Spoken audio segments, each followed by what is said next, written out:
7h, 9h, Europe 1 matin. Et place à votre signature Europe 1 du lundi. Bonjour Philippe Val. Bonjour Dimitri et bonjour à tous. Ce matin, vous nous entretenez de la démographie. Et d'abord des questions que pose l'Institut national d'études démographiques, l'INED. Fondé après la guerre par Alfred Sauvy, qui fut aussi le mentor de notre ami le très regretté Bernard Maris, l'INED donne aux gouvernants des outils de pilotage dans de multiples domaines, notamment les retraites. Mais l'INED, comme l'école des hautes études en sciences sociales, phagocytée par les bourdieusiens, idéologue avant d'être sociologue, a sensiblement changé de fonction. Plutôt que de fournir des outils techniques, elle semble s'être donnée pour mission de lutter contre l'extrême droite telle qu'on la conçoit aujourd'hui, c'est-à-dire tout ce qui n'est pas d'extrême gauche. Alors, est-ce que vous avez des exemples ? Bah oui, par exemple, la dénonciation de la loi sur l'immigration de 2023 et du pacte européen sur les migrations de 2025, non encore appliqué en France et pourtant voté par le centre-gauche. Bref.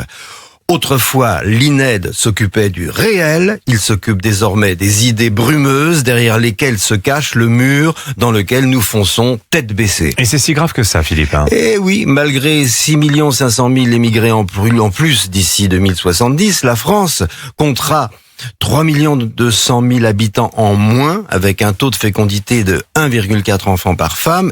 Et si ça se dramatise, il tombera à 1,2, ce qui est probable. À quoi s'ajoute l'allongement de la vie? Alors le Conseil d'orientation des retraites est désormais pendu à la sonnette d'alarme dans un pays atteint de surdité générale. Il va donc falloir réformer quoi qu'il arrive. Les retraites sont la cause de la dette et l'effondrement démographique semble inéluctable. Et c'est de cela dont je voudrais parler.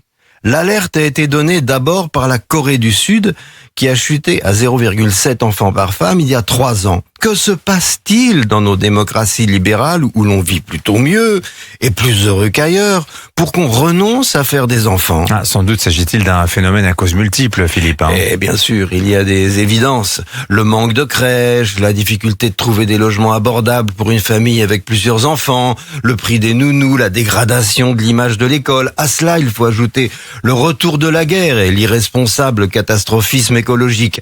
À quoi bon faire des enfants si la fin du monde est pour 2040?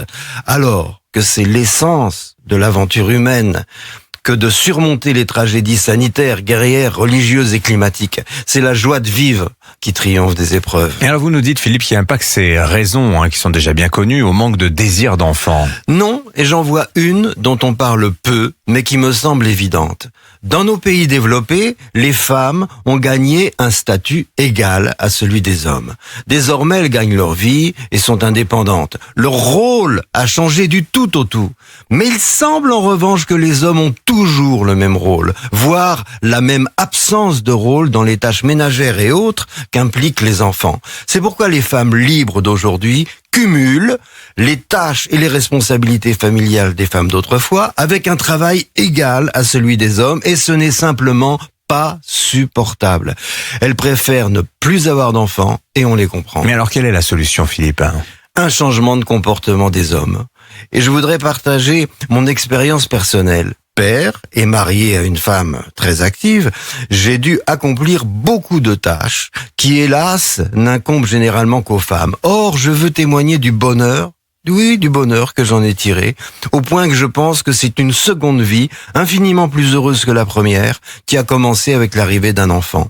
Au risque de nager à contre-courant, et pour citer Elisabeth Badinter qui travaille sur cette question, j'émets l'hypothèse que le redressement de la fécondité dépend d'une révolution du rôle des hommes et qu'ils n'y perdront rien. Signature Europe 1, Philippe Val. Merci beaucoup, Philippe. À lundi prochain. Dans un instant sur Europe 1, reste avec nous. La revue de presse d'Olivier Delagarde et Pascal Praud. À tout de suite. 7h, 9h, Europe 1 matin. Cet été, Europe 1 est avec vous partout, de la Bretagne à la Côte d'Azur. de Paris à Amsterdam. Téléchargez l'application Europe Retrouvez tous les programmes 1, l'info en direct et les meilleurs